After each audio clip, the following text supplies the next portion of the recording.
নমস্কার বন্ধুরা, শর্মিলাস kitchen and মোড়ে আপনাদের সবাইকে স্বাগত। অনেক সময় অনেক সাধারণ উপাদান দিয়েও কিন্তু দারুণ স্বাদের অসাধারণ সব রান্না আমাদের বাঙালিদের ঘরে হয়। সেরকমই একটা রান্নার রেসিপি আমি আপনাদের সামনে আজকে শেয়ার করছি। পুঁই শাকের চচ্চড়ি মাছের মাথা দিয়ে। প্রথমে এখানে পুঁই শাকের চচ্চড়ি করার জন্য পুঁই শাক কেটে নিয়েছি বেগুন, নিয়েছি বরবটি, আর এখানে কিছু কুমড়ো আর আলু।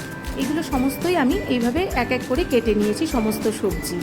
তারপরে আমি পুঁই শাকগুলোর ডাঁটাগুলো যেহেতু একটু শক্ত হয়, তাই আলাদা করে পুঁই শাকের মধ্যে অল্প একটু লবণ দিয়ে সেটাকে আমি আলাদা করে কড়াইতে জল দিয়ে সেদ্ধ করে নিয়েছি।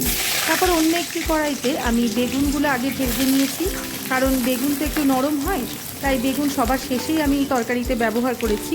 অল্প সামান্য লবণ দিয়ে বেগুনগুলোকে আমি ভেজে তুলে রেখেছি। তারপর এখানে কাতলা মাছের মাথা নিয়েছি, যেটা নুন হলুদ মাখিয়ে এইভাবে সর্ষের তেলে আমি ভালো করে ভেজে নিয়েছি।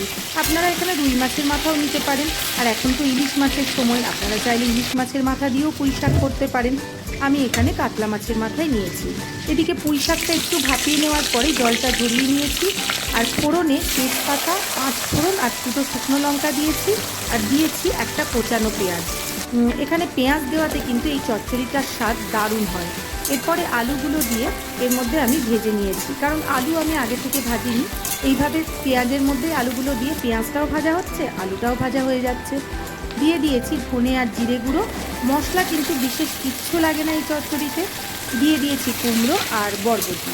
এই সমস্তটা দিয়ে গ্যাসের আঁচ কমিয়ে ঢাকা দিয়ে কিন্তু এই রান্নাটা করতে হবে, তাহলেই কিন্তু এই স্বাদটা দ্বিগুণ হয়ে যাবে। যাই হোক, এরপরে এটাকে আমি ভালো করে মশলার সাথে মাখিয়ে নিয়ে এর মধ্যে দিয়ে দিয়েছি হলুদ গুঁড়ো আর শুকনো লঙ্কার গুঁড়ো। তারপরে সেটাকেও ভালো করে নাড়িয়ে চাড়িয়ে নিয়ে দিয়ে দিয়েছি জল ঝরিয়ে রাখা পুঁই শাক। এরপর পুঁই শাকের সঙ্গে সমস্ত সবজিগুলো মিশিয়ে নিয়েছি।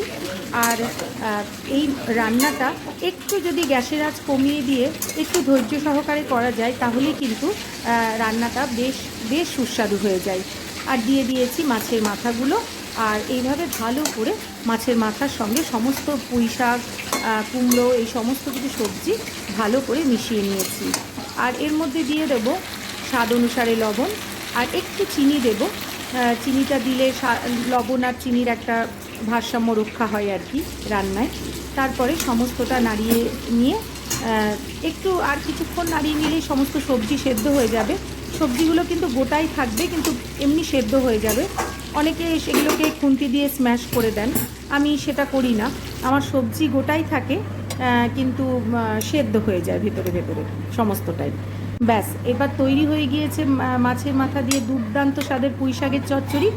আপনারা বাড়িতে একবার ট্রাই করে দেখবেন, গরম ভাতের সাথে কিন্তু জাস্ট জমে যাবে। ভালো লাগলে অবশ্যই সাবস্ক্রাইব করে দেবেন। নমস্কার।